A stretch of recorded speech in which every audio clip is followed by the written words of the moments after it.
ஏன் தர்மபுரியை தேர்ந்தெடுத்தீங்கன்னு என்ன கேட்டாங்க. ஏனென்றால் நான் முன்னாடி சொன்ன மாதிரிதான், தர்மபுரியில நான் எல்லா ஊருக்கும் போயிருக்கிறேன். நகரமா இருக்கட்டும், கிராமமா இருக்கட்டும், எல்லா ஊருக்கும் போயிருக்கேன். அங்க என்ன கஷ்டம்னு எனக்கு தெரியும். மலை உச்சியில உட்காந்துருப்பாங்க, ஒரு ரேஷன் கடை கேட்பாங்க, இல்ல கரண்ட் கேட்பாங்க. ரொம்ப தூரத்துல இருப்பாங்க, அவங்களுக்கு வந்து ஒரு பிஎஸ்என்எல் டவர் இருக்காது.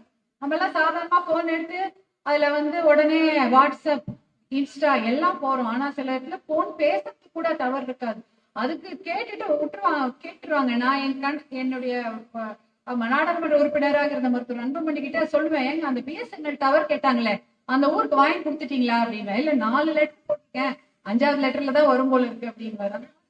நிறைய விஷயங்களை நான் ஃபாலோ பண்ணுவேன், எனக்கு ஞாபகம் இருக்கும். அதே போல சில இடத்துல போகுது, அந்த குறும்பர் இனம் அவர்கள் இடத்துல போய் வாக்கு சேகரிப்போம். அவங்க சொன்னாங்க, எங்களுக்கு அதை எஸ்டியா மாத்தி கொடுக்கணும். நான் இன்னி வரைக்கும் கேட்பேன், மாத்திட்டீங்களான்னு. இல்ல, நானும் மருத்துவர் செந்தில் அவர்களும் எத்தனையோ முறை அவங்கள நாங்க டெல்லிக்கு கூட்டிட்டு போயிருக்கிறோம் அப்படின்னு அவங்க சொல்லுவாங்க. அதனால ஒரு பிரச்சனையும் எனக்கு தர்மபுரியில என்ன இருக்குன்னு எனக்கு தெரியும். ஏன்னா நான் போகும்போது அதெல்லாம் நான் உண்மையாக தான் கேட்பேன். ஏதோ வெறும் ஓட்டுக்காக, மாம்பழத்துக்காக ஓட்டு கேட்டுட்டு மட்டும் நான் வரமாட்டேன். அந்த பிரச்சனைகளை மனதில் வைத்து கொண்டு அதை பற்றி என்ன ஆகிவிட்டு அது நிலை என்ன என்று கேட்டு தெரிந்து கொள்ளலாம். தர்மபுரி என்பது நான் என் சொந்த ஊருக்கு கூட, நான் பிறந்த ஊருக்கு கூட இத்தனை நேரம் போயிருக்க மாட்டேன். இப்ப 10-15 நாட்கள் முன்பு சென்னை பல்கலைக்கழகத்துல ஒரு பெரிய கான்பரன்ஸ், இன்டர்நேஷனல் கான்பரன்ஸ் நடந்தது. அங்க பேசும்போது கூட நான் சொன்னேன், என்னுடைய வீடு அது என்னுடைய செகண்ட் ஹோம் மாதிரி தர்மபுரி அப்படின்னு சொல்லிட்டு நான் ஆங்கிலத்திலயும் சொன்னேன், தமிழ்லயும் பேசினாங்க. இன்டர்நேஷனல் கான்பரன்ஸ் அந்த மாதிரிதான் என்னுடைய வீடாக தான் நான் தர்மபுரி நினைக்கிறேன்.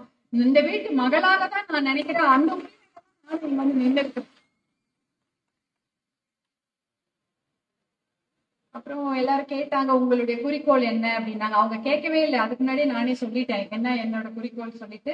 அதையெல்லாம் மருத்துவர், நம்மளுடைய பாட்டாளி மக்கள் கட்சியின் தலைவர் மருத்துவர் அன்புமணி அவர்கள் எல்லாம் வரிசையா சொன்னாங்க இல்லையா, தர்மபுரி காவிரி உபரி நீர் திட்டம், அதை எப்படி செயல்படுத்தணும் அப்படின்றதெல்லாம் ஆலோசனை வாங்கிட்டு கண்டிப்பாக அதை பத்தி உறுதியாக இருக்கிறோம். 10 வருஷம் போராட்டம், அதை நம்ம இன்னும் எவ்வளவு நாள் தான் போராடுறது, எப்பதான் கையெழுத்து போட்டு அதை நம்மளே கையெழுத்து போட்டு கொண்டு வந்துடலாம் போல இருக்கு. அதுக்குள்ள அந்த ஒரு விஷயத்தை நம்ம கண்டிப்பாக செய்யணும்.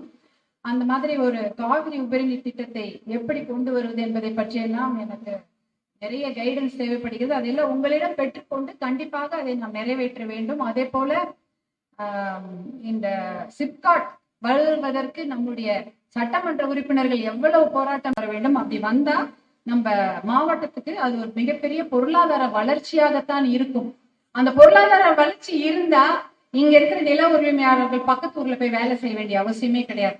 எல்லா பல மாநிலங்களையும் மாவட்டங்களையும் 3.5 லட்சம் பேர் வேலை செய்யறாங்க. அந்த மண்ணின் மைந்தர்களை நம்ம திருப்ப கொண்டு வரணும்.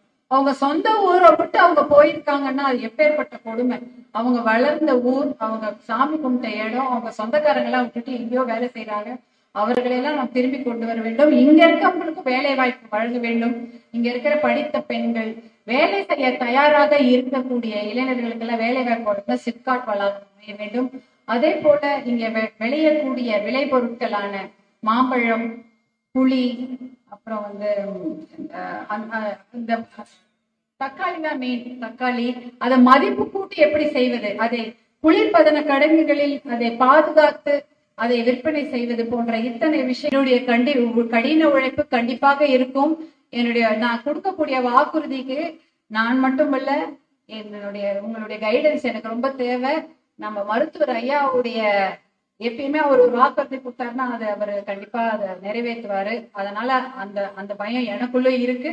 அதை வாக்குறுதிகளை நான் நிறைவேற்றுவேன்.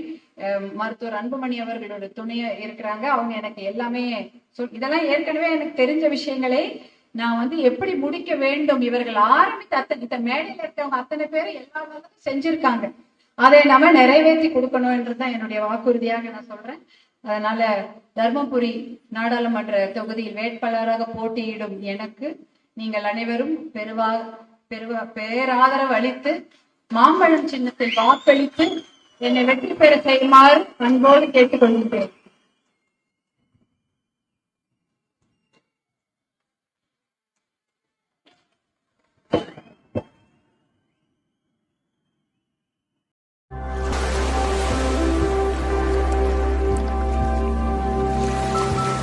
இது மாம்பழ சீசன். உங்கள் ஓட்டு மாம்பழத்திற்கே.